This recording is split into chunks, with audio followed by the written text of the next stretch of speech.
Now, if Mr. Hall is right, the evils that his fellow Mason Albert Pike saw are connected to current religion, and that which is coming is somehow different from these religious views. Mr. Hall, who is mentioned previously as another 33rd degree Mason, also wrote that a new day was coming and that it was not too far into the future. Quote, "A new light is breaking in the east." The significance of the location, the east, I have already pointed out. It is the point where the sun rises. A more glorious day is at hand. The rule of the philosophic elect, the dream of the ages, will yet be realized and is not too far distant.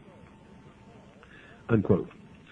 So, Mr. Hall is also expecting that these changes are about to occur in the not-too-distant future. Someone who attempted to zero in on when these changes were expected to occur was Alice Bailey, previously mentioned. She wrote about when she thought the New Age would arrive. Quote, "Eventually there will appear the Church Universal, and its definite outlines will appear towards the close of this century," unquote. And you have already seen the emergence of the Universalist Church. Since she wrote early in the 20th century, we can see that she was predicting the eventual arrival of the New Age sometime around the 1990s. This estimate of that date is not too far wrong, as will be demonstrated later in this series of programs. Whatever is coming in the future, some New Agers have told us that they expect that it will last for a long time. One such writer is Ruth Montgomery, who wrote that she saw that the new religion would rule the earth for 1,000 years. She wrote the following in her book entitled Herald for the New Age. Quote, "The New Age, the millennium, a millennium is a period of 1,000 years, will see an end to that strife, at least for 1,000 years, unquote. Now, just what the New Age religion that will last for at least 1,000 years on earth, what is it?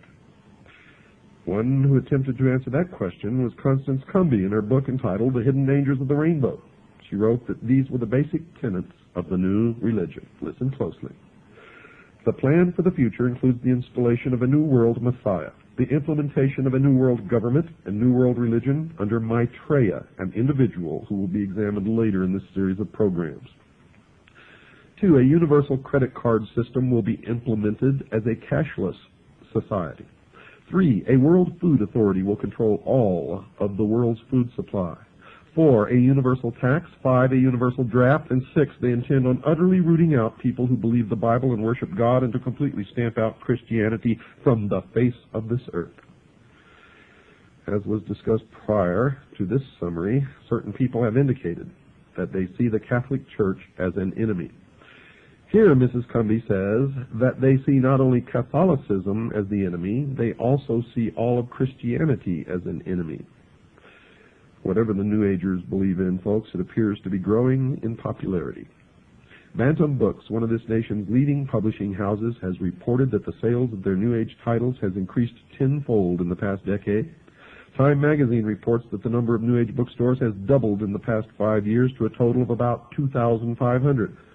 According to an article in Forbes magazine, quote, "Publishers estimate that total sales of New Age titles today are at least $100 million at retail," unquote. So whatever they believe in, many believe in it. But perhaps the most insightful comment about the nature of what the New Age religion believe in and who they worship as their God was written by Mrs. Cumby in her book entitled The Hidden Dangers of the Rainbow. She wrote that they had, quote, "the intent of bringing about a new world order, an order that writes God out of the picture and deifies Lucifer," unquote. So if Mrs. Cumby and the other writers on the subject are right, the New Age movement needs to be studied in some depth. We know that the goal of Freemasonry, at least that which is stated, is to bring about the new man, the illumined man, and the number of the man is 666. Please, we're doing all we can for you. We're trying to bring you back down to normal size. You do think I'm a freak, don't you? But you know, to me, you're the freak, the one who's different. I'm not growing, you're shrinking. He started as a normal human being, but now each day he doubles in size. Where will it stop? The amazing colossal man.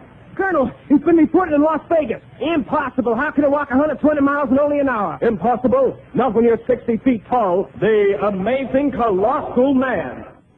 Now, don't forget, folks, Monday, March 15th, 8 p.m. to 11th, Lafayette Hotel, 2223 El Cajon Boulevard in San Diego. I'll be giving a lecture, The Sacrificed King. Admission's $40. For CAGI members, it's $30.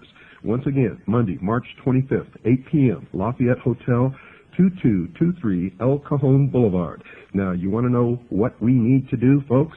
I want you to listen to this closing song. Good night, and God bless you all.